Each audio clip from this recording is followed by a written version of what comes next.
300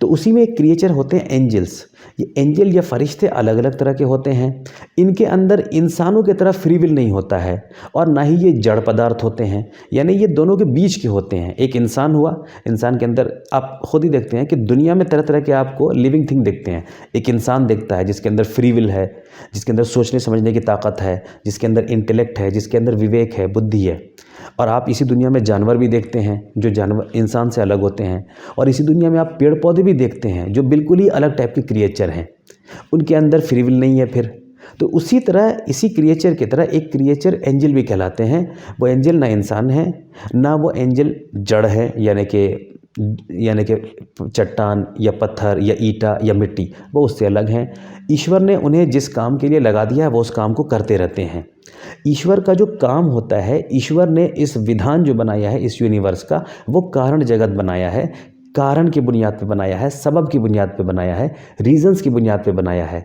जिस तरह गाय एक रीज़न के थ्रू दूध देती है, पेड़ पौधे एक रीज़न के थ्रू ऑक्सीजन देते हैं, सूरज एक रीज़न के थ्रू रोशनी देता है, उसी तरह फरिश्ते अपने रीज़न के तहत काम करते हैं। जो उनको डिपार्टमेंट्स दिए गए हैं वो उसको करते हैं। उसको कुछ लोग इस तरह से भी समझाते हैं कि वो जो नेचुरल जो फोर्सेस हैं या नेचुरल जो ताकतें जो काम करती हैं वो फरिश्तों का ही मैनिफेस्टेशन है। कुछ लोग उसको इस तरह से भी समझाते हैं। संक्षेप में हम ये कह सकते हैं कि angels are also creation of almighty God. God is not dependent on angels, just like God is not dependent on cow, God is not dependent on tree, God is not dependent on sun। अच्छा, एक सवाल आपके जहन में आना चाहिए कि ऐसा क्यों है कि खुदा अपने काम को या उसके जो यूनिवर्स जो वो चलाता है वो रीजंस के थ्रू चलाता है? उसकी वजह क्या है? देखिए, उसकी बहुत सीधी सी वजह है, ताकि उसका लॉ यूनिफॉर्म रह सके, ताकि उसका कानून जो है एक समान रह सके। आप इमेजिन कीजिए, अगर ऐसा होता उसका कानून कि गाय जो है हफ्ते में 4 दिन तो दूध देती है, बाकी 3 दिन अपने मर्ज़ी पे, किसी दिन पेट्रोल दे देती है और किस दिन जो है सो जूस दे देती है, तो कैसी होती है हमारी ज़िंदगी?